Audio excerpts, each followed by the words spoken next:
Hey, salut tout le monde! Aujourd'hui, dans la prochaine conversation, on reçoit Benjamin Rochette. Pour ceux qui le savent pas, Benjamin, c'est le penseur, l'artisan derrière WeSurf.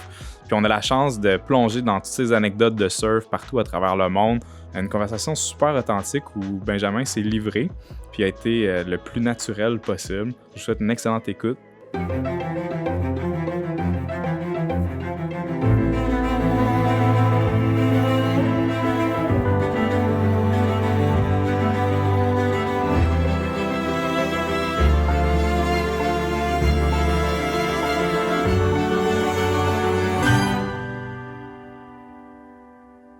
Hey, c'est épique, mon gars, parce que j'ai l'impression de recevoir un peu une rockstar du surf, man. Ici, c'est vraiment... non, pour vrai, c'est... Ok, je vais l'assumer, d'accord. Non, c'est quelque chose, puis je veux dire, t'as marqué, tu sais, ben du monde, puis tu marques encore ben du monde, mais c'est sûr que WeSurf, ça a marqué beaucoup de gens de nos générations. Je voulais juste partager ce que je faisais, parce que moi, je trouvais ça cool. Puis là, juste voir si c'est juste moi qui trouve ça cool, ou finalement, ça va faire plaisir à d'autres gens de voir ce que je partage. T'sais. Puis finalement, ça a vraiment explosé. Ça a eu beaucoup de succès, puis ça a marqué les esprits. Autant les gens qui se sont mis à faire du surf, ça a eu une influence même au Québec, j'ai l'impression, sur l'appréciation du sport. Sur le web, avec mes chums puristes, c'était rien que des images de surf, belle musique, d'avoir une histoire poétique, mais pas tant de blabla. C'était vraiment comme la performance, comme une part de surf, comme une part de skate, une part de snow. Ouais. Mais moi, je trouvais toute l'histoire, comment on s'est rendu à la vague, de la préparation, les affaires qui se passaient entre, c'était quasiment plus hot. Puis là, la télé me permettait de faire ça. J'avais comme 1 heure au lieu d'un 15 minutes. Puis là, dans la 1 heure, il fallait meubler 1 heure de... Puis tu sais, 1 heure de surf avec des gens qui trippent pas surf, ça a été longtemps. C'est clair. Fait que là, on avait comme un prétexte qui était le surf, mais après ça, c'était vraiment... Le concept de WeSurf, c'était de voyager à travers les yeux des locaux qu'on rencontre, puis découvrir leur pays et leur culture à travers eux, tu sais. Ça s'est passé comment, l'appel du surf pour toi? Puis parce que c'est super technique apprendre à surfer aussi. J'avais eu l'opportunité parce que mon coloc était comme plus surfeur que moi, puis il voyageait beaucoup, puis Mané il m'a dit je pars à un hôtel au Salvador. Puis là, finalement, ça a fini que plan d'affaires, ses parents embarquent, le kit. Puis moi, je filmais dans ce temps-là pour une émission sur le web. Fait que j'ai dit, je vais venir passer un mois avec toi, puis je vais faire le documentaire de cette affaire-là. On était comme dans une genre d'insouciance de... Il y a une direction, ça va marcher. C'est là oui ou c'est quand c'est oui. Ça n'existe pas, non. C'est le même que ça se passait. Puis moi, j'arrivais là complètement comme... blanc-bec, j'avais jamais vu genre de pays tropical de ma vie. Premier voyage dans le sud. Premier voyage, le palmier, tout le kit, premier voyage. J'avais fait dans l'ouest, mais c'est tout, tu sais. L'espagnol, le surf, l'océan, l'eau chaude, tout le kit. Fait que là, j'arrive là, on passe un mois à filmer ça, nanana, puis là, c'est comme une révélation. Ça m'a marqué, tu sais, au fer rouge, là, genre, c'était comme un point de non-retour. On boucle l'hôtel en malade. Puis moi, les clients m'appelaient, puis j'étais comme... Ils me demandaient offshore, onshore, point break, beach break. Je disais, yeah, onshore, point break, marée haute, marée basse. Tu sais, je disais n'importe quoi pour de vrai. Un vrai vendeur, là. Ouais, je sais, mais tu sais, je voyais tellement de projets. Puis tu sais, là, je bullshitais à côté. Puis là, un mon chum, il dit, man, on est plein, là, je suis plus capable, là, genre, tu peux-tu venir m'aider? Fait que là, je jouais, il dit, je t'offre la moitié de l'hôtel, tu t'en viens dessus. Malade. Je dis, OK. Fait que là, j'ai pensé à ça 5 minutes. J'ai dit, OK, j'ai pacté mes petits. Déménage au Salvador. Puis là, je disais, là, man, j'ai tellement bullshité le monde en surf. Là, je dis, là, je suis à un hôtel de surf. Je suis comme propriétaire avec toi. Je m'excuse, I need to surf. Faut que j'apprenne à surfer. Fait que là, j'avais comme imposé 3 heures de surf par jour. Je savais qu'il me fallait ça, tu sais. Ouais. Fait que là, j'ai fait ça non-stop pendant 7 mois, genre, à côté, là. Genre, à tout comprendre, à me faire ramasser, à péter des surfs. 3 heures par jour, 7 mois. Puis 7 mois plus tard... Je surfais ma vague de 15 pieds, puis j'étais stop. T'sais, après 7 mois de, mettons, intensité comme ça, t'apprends à lire l'océan, tu deviens en shape, ton corps a confiance en toi. C'est clair. Là, c'était juste all about prendre des vagues, puis apprendre, avoir une genre d'expérience en l'eau, tu sais. Fait que là, c'est hot. Quand c'est rendu à faire ça, c'est hot. Ça ressemble à quoi une expédition de surf? Une saison de WeSurf, mettons? C'est difficile à prédire ce qui va arriver parce que c'est des vagues. T'as la merci des vagues. Fait que là, dans le fond, nous, on savait qu'on allait faire tel pays. Dans ce pays-là, on savait telle vague qu'on voulait voir, si les conditions nous le permettaient. Puis il fallait trouver un genre de guide qu'on allait passer du temps avec lui. Un gars cool, une fille cool, en tout cas, une gang qui nous ressemble, puis on allait vivre leur vie pendant une semaine. Fait que c'est tout le temps un peu comme un genre de... Il y avait une recherche que je faisais genre en amont, dans le sens qu'on allait sur les sites web, j'avais un fixeur ici qui les appelait, qui communiquait avec eux, je disais « Ouais, je pense que d'autres, il y a une belle vibe ». Ou j'avais des gens sur Facebook, j'avais dit « Hey, je fais ce voyage-là, si vous avez des amis que vous pouvez nous conseiller, qui habitent dans les pays qu'on va visiter. » Fine. Fait qu'on a commencé à avoir comme une genre de banque de ce monde-là, qui a créé, dans le fond, le squelette du show. On avait vous faisiez plein de pays dans un laps de temps super court. On faisait comme, mettons, la première saison, c'était genre Inde, Sri Lanka, Malaisie, Philippines, Taïwan, Japon, Indonésie. Fait que là, à chaque fois, de retrouver la gang plus locale qui vous ressemble, de trouver les bons spots de surf, de se déplacer, les visas, les rentrées, les hôtels, la bouffe, l'acclimatation à l'eau, tu sais, là, la devise étrangère, tout ça, les cartes SIM pour les téléphones, pour pouvoir communiquer. C'est un sacré défi, tu sais. Puis il y a aussi le fait qu'on l'a fait non-stop pour sauver des coûts. Ah, c'est ça. Fait que c'est 3 mois non-stop. Fait que vous rentiez une saison en 3 mois. Ouais. C'est vraiment on se levait avec une caméra d'en face, puis on se couchait avec une caméra d'en face. Puis tu sais, on voulait tellement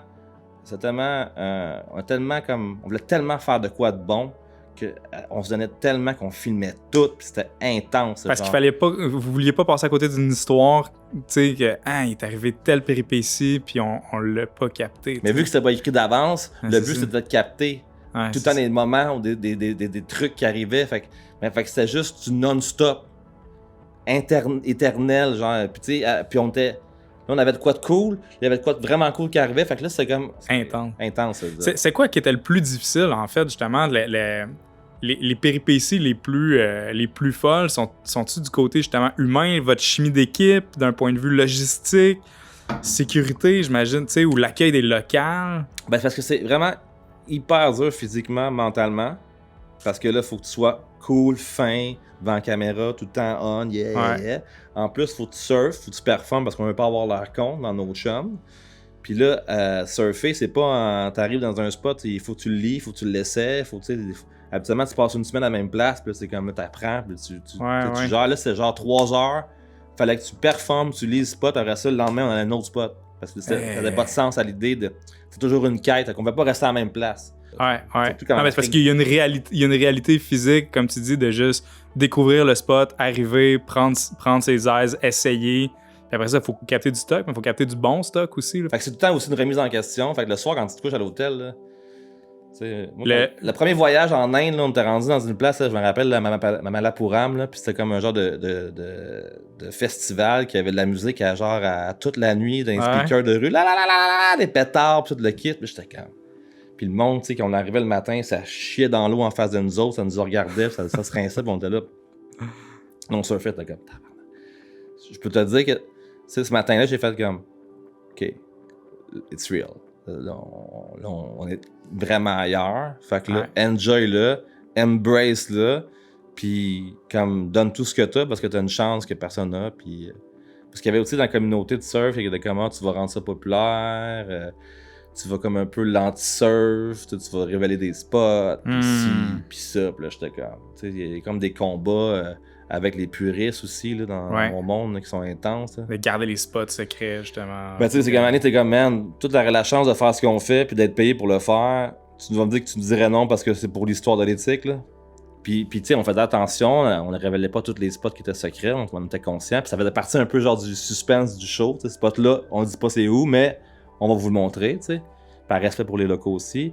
Mais tu sais, j'avais pas l'impression qu'on allait crowder un spot en Inde, là, avec un show au Québec. Là. Vite de même, t'as-tu un souvenir d'un spot particulièrement ou une région qui t'a, tu sais, où le break était particulièrement hot, ou que t'es comme... Ah, ben, mettons... je retournerai mettons, chaque saison qu'on avait de We Surf, il y avait tout le temps comme un genre de destination, genre, ça passe ou ça casse. Tu sais, comme, mettons, la production, la première saison, t'es comme, on va au Japon, sinon on fait pas la saison.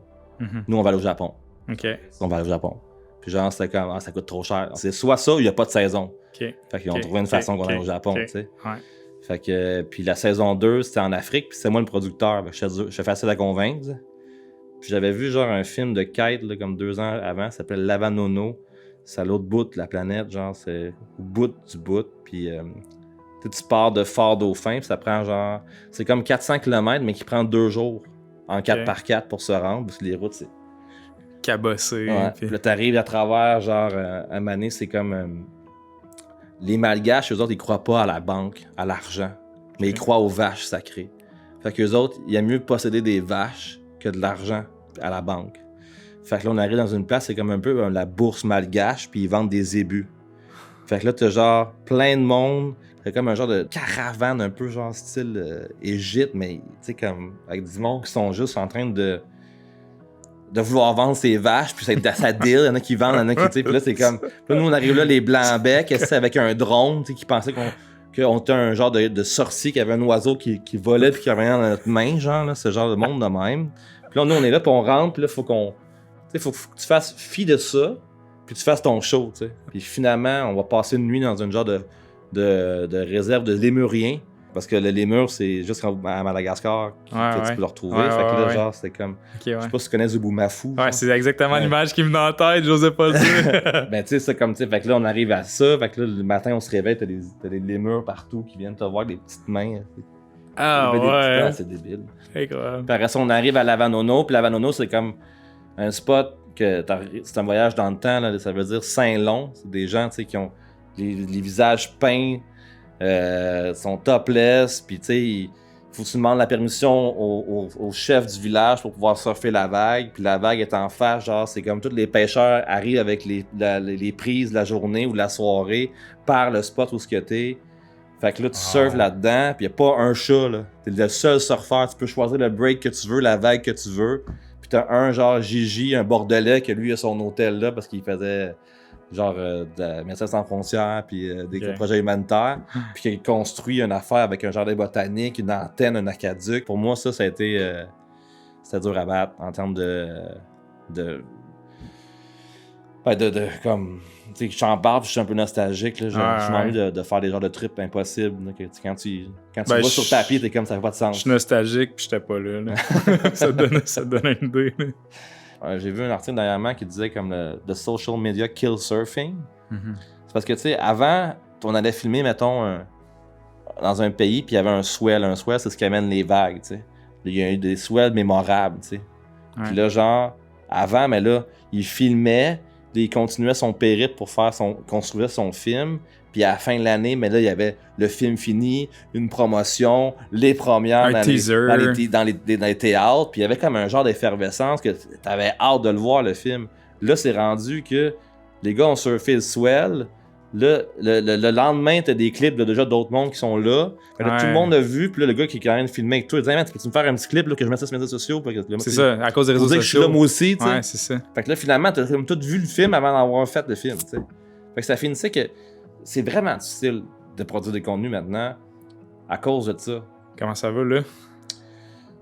Dans le core de la pandémie, de la première fois qu'on est déconfiné, le break-à-bras universel. Ouais, fait que là, t'arrêtes et tu te dis, OK, la seule chose que je peux faire, c'est travailler sur moi-même. Parce que dans le fond, c'est ça en ce moment que je peux contrôler. T'sais. Ben, ça a été le cas pour ben du monde pendant la pandémie. Là. Je pense, tu sais. Mais sauf que, tu sais, des fois, t'es comme des affaires que t'avais comme pas envie de dealer avec, tu sais. Puis là, tu deals avec. Puis moi, je suis rentré deep. Puis à un moment donné, je suis devenu genre un peu comme en dépression de cette affaire-là, tu sais. Puis j'ai ma chum qui est médecin. J'ai parlé un peu de ce qui se passait. Elle dit, ben, t'es en dépression, man. Puis elle dit, comme, là, il y a 2 façons de s'en sortir. C'est thérapie puis médicaments. Là, j'étais comme, c'est 2 affaires que je ferais pas, tu sais. Elle dit, ben, il va falloir du trouble de quoi parce que... That's the way it is. C'est la seule façon que je connais. Fait que là, j'ai dit, OK. Puis, il y a le fait aussi que t'en parles pas. Parce que t'as honte de ça.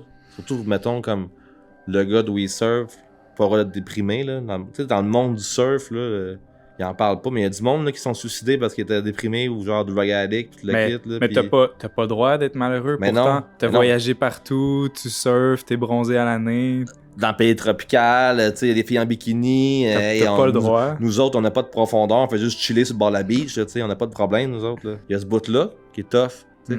Puis quand tu commences à en partager, ben c'est. En fait, tu te rends compte en te disant, mais moi aussi, man, tu traverses un mauvais sport, tu es comme, ouais, même toi, ben façon. Et puis, c'est pas facile, là. T'es comme, OK, cool. Et là, c'est comme, OK, là, finalement. Je connecte tellement avec ça, là. Ouais. Ouais. J'ai appelé un de mes chums qui était l'ancien champion canadien de parapente. Puis j'avais chillé avec lui en voilier à Saint-Martin. Puis j'ai demandé, j'ai dit man, j'aimerais ça apprendre le parapente. J'ai vu qu'il y a des écoles sur internet, voici les écoles, ça c'est un peu de la merde pour de vrai, genre comme ça, au Québec c'est tough. J'étais comme ok. Il était un peu badass aussi, mon instructeur. C'est comme le monsieur Miyagi, là, tu sais. Pour de vrai, je suis vraiment chanceux qu'il ait accepté de me montrer. Là, de partager je sens vraiment, je suis privilégié. Son savoir. Ouais. Puis tu sais, il m'a fait sentir. Faut que je sois assidu, tu sais. Mais l'idée, c'est qu'il me dit, moi aussi, je traverse une mauvaise passe. Anyway, je dis, en tout cas, je dis, mais moi, je vais apprendre, je suis sérieux. Fait que là, une semaine qui passe, puis il me rappelle pas. Là, je rappelle, je dis, man, je m'en fous, là. Au pire, si c'est pas toi, c'est un autre. Dis-moi, c'est qui le moins pire des pas bons, puis je vais arriver. J'ai envie de faire de quoi qui va me sortir de mon cerveau, man, de ma réalité. J'ai besoin de m'évader dans quelque chose qui est plus fort, qui est plus gros, que j'ai aucun contrôle, genre. Parce que là, c'est bien beau de pouvoir travailler sur toi-même, à un moment donné, c'est comme... J'étais écœuré d'aller gratter dans le bobo. Là. Ouais, I want to do something. Tu sais, puis c'est ça, sortir de la dépression ou d'une passe, en tout cas, plus difficile, c'est de régénérer du mouvement. Tu sais. Fait que là, tu le crées comment, ce mouvement-là? Là? Si toutes les opportunités que tu regardais jusque-là se ferment ou sont pas possibles, ou tu sais... Fait que là, ce que je comprends, c'est que toi, l'intention ici, c'est de dire, attends, là, moi, je veux créer du mouvement dans une direction, puis ça t'attire. Puis comme t'es un gars, quand tu plonges dans quelque chose, tu plonges pas à moitié, mais j'imagine que tu voyais là aussi une espèce de puits sans fond de possibilité d'apprendre, là, Apprendre à faire du parapente, là, c'est 50-50. Soit que tu commences ton cours, là, puis tu te fais peur, puis là, tu rembarques ta voile, puis c'est comme fini. OK. Ou soit que tu y vas, mais tu sais, tu peux pas y aller à moitié. J'ai l'impression un peu comme le surf ou encore plus exposé. Oui, mais en même temps, le surf, il y a un petit peu plus de romantisme, dans le sens que quand tu tombes, t'es dans l'eau, t'es sur le bord de la beach. Au peu, il y a quand même la beer. Il y a le lifestyle qui tu peux t'en faire à croire encore, mais c'est quand même cool. En parapente, tu peux pas vraiment t'en faire à croire. Quand t'arrives en haut, 2000 pieds d'altitude. Juste quand on arrive au décollage, avec tous les parapentistes, puis il faut que tu décolles, là, on le voit, là, ceux qui sont comme wannabe. C'est ceux qui n'ont pas travaillé, qui n'ont pas fait des gonflages au sol, puis c'est ça. Puis il y a un moment, il y a comme un genre d'ultime confiance en soi, là. C'est comme, là, tu sais, je me suis planté dernièrement, là, bien solide, là. Mais tu sais, genre, c'est comme une genre de falaise à 45 degrés. Okay. Mais une côte, par ça coupe sur une falaise, là. Fait que tu sais, ce genre de décollage-là, c'est quand tu pars à courir, il n'y avait pas de vent, il y avait un petit vent d'eau, fait que c'est comme, c'est do or die. Okay. Quand tu décides d'y aller, puis il est comme trop tard pour dire, OK, arrête! C'est là, fait que tu fais juste... Tu y vas. Yeah, trust in yourself. Je suis rentré dans le bois, tu sais. C'est parce qu'il n'y avait pas assez d'impulsion ou pas assez de... Il y a un petit vent d'eau, j'avais mal décollé ma voile, puis il y avait genre une forêt en avant de moi, puis il avait pas coupé les arbres, puis tu sais... Mais c'est... Puis tu sais, 3 semaines avant, il y en a un qui était mort. Ouais, ok, ouais. Dans les mêmes genres de spots, même au décollage. Fait que là, le projet que j'ai en tête, ça s'appelle WeFly. Parce que j'ai rencontré aussi une pilote super inspirante, genre de 27 ans, belle comme 10, qui a travaillé dans le monde de l'aviation toute sa vie, avec ses parents, c'est ça. Puis tu sais, genre, je trouvais ça cool aussi d'inspirer genre les femmes dans l'aviation aussi. Il y a quelque chose aussi avec les femmes que je trouve qu'ils prennent une méga place, puis c'est hot le mouvement qui se passe en ce moment. Là. Ouais, je suis d'accord. Fait que je trouvais ça hot, puis... Fait que je suis là. Fait que sur ça, je prends tous les cours. Là, je suis parachutiste, j'ai mes cartes. Okay. Là, je viens de finir ma licence de parapentiste. Là, je vais m'en aller dans une licence de pilote d'avion. Tu sais, je veux comprendre les étapes, je veux les faire pour de vrai. Ouais. Puis quand je vais arriver sur le terrain et qu'on va filmer, ben, ça va faire du sens. Ouais. Puis ça va être real. Comment on fait pour te suivre puis suivre tes aventures si les gens veulent... En ce moment, c'est pas mal mon Instagram, là, Brochette. Là, je suis pas mal là-dessus. Je te dirais que, ouais, Instagram, cool. WeFly, WeSurf. Solide, man. Hey, merci d'être passé. Yeah. Vraiment cool, vraiment apprécié. Parfait. Puis, respect pour toute la démarche, puis l'ouverture, la livraison. C'est vraiment chouette. Ben, j'ai adoré mon expérience. Alright, t'es 168 heures. Merci d'avoir été là. On se reprend très bientôt pour un autre épisode. Vida loca.